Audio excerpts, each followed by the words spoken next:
Ano po ang dapat namin gawin para matupad ang kalooban ng Diyos?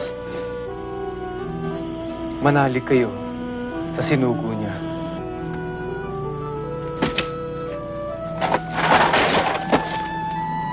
Hoy! Bakit ginigima mo yung bahay ko? Patawad po. Hindi po kami nakapasok sa ibaba dahil sa dami ng tao. Kami na lang po ang magkapagawa ng bubungan. Ibig lamang po ng aming amang paralitiko na mapagaling agad.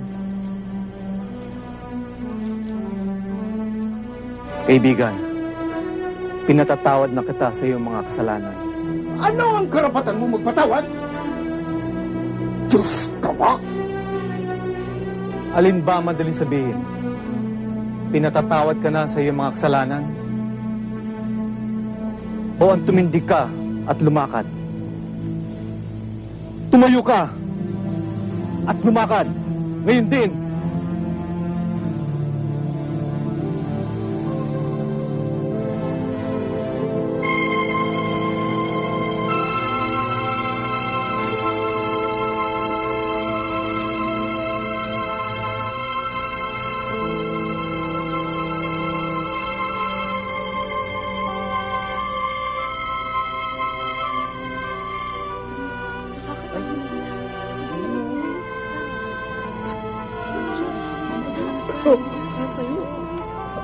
Salamat. Salamat.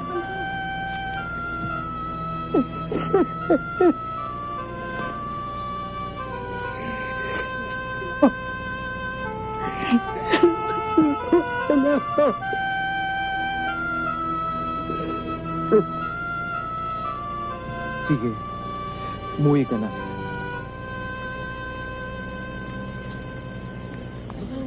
Malakas na.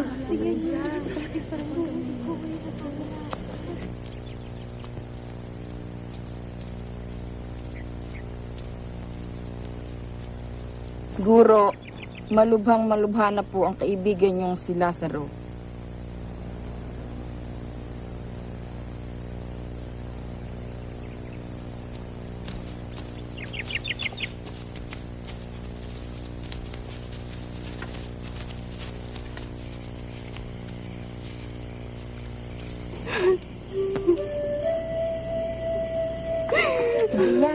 Maria, dumarating ang guro. Asikasuhin mo sila at ipagdudutok sila ng kanilang makakain.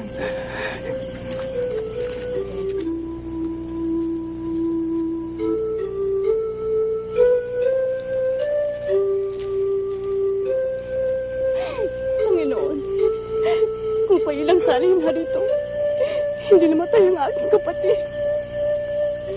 Si Lazaro ay muling mabubuhay. Nananalig po ako. Babangon siya sa araw na paghuhukom. Ako ang muling pagkabuhay. Ang sino mang naniniwala sa akin, patay man, ay mabubuhay muli. At ang nabubuhay at naniniwala ay hindi mamamatay kailanman. Halika, gisingin natin si Lazaro.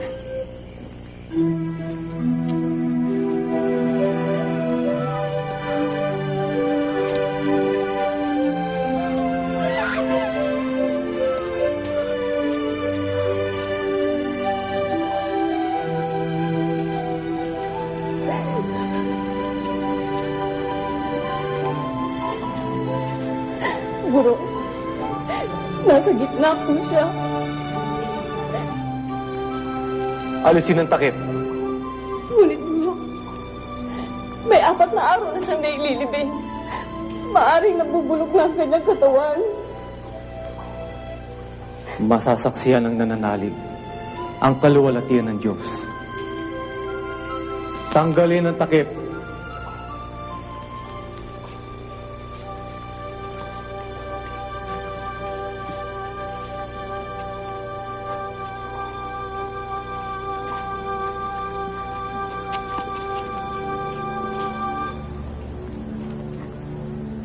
Dakilang Ama, salamat. At ngayon pa lang, ay dinidinig niyo ang aking panalangin. Ibigay niyo sa mga naririto ang paniniwalang ako ang pagkabuhay na maguli.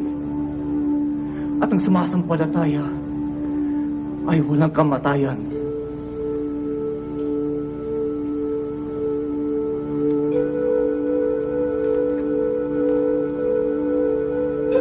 Lazaro!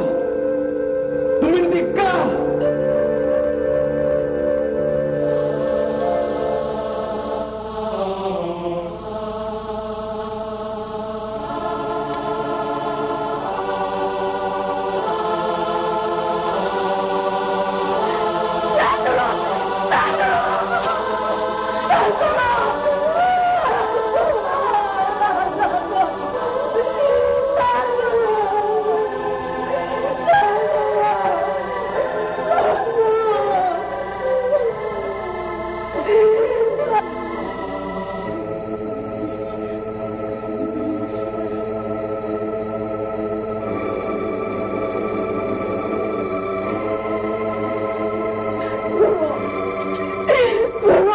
Maraming salamat po. Maraming salamat po.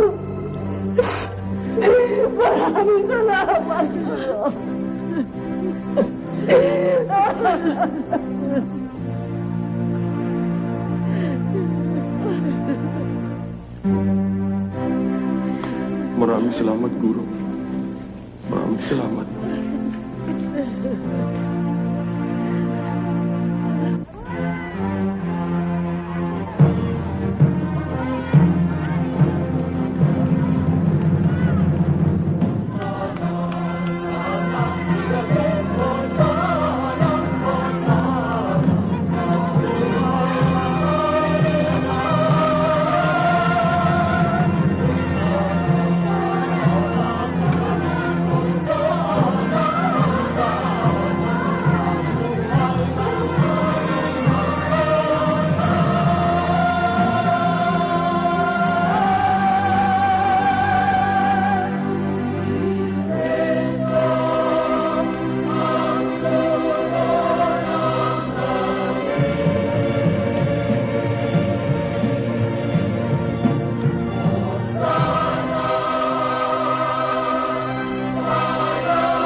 Ang lahat ay sumusunod sa kanya. At yan ay dahil sa pagbuhay niya kay Lazaro ng Bitanya. Pag nagkataon, mababaliwala tayo at mawawala ang ating mga tagasunod.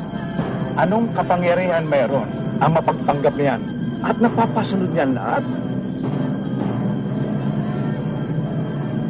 Hindi kaya sadyang ganyan kapag ang kapangyarihan ay nanggagaling sa langit.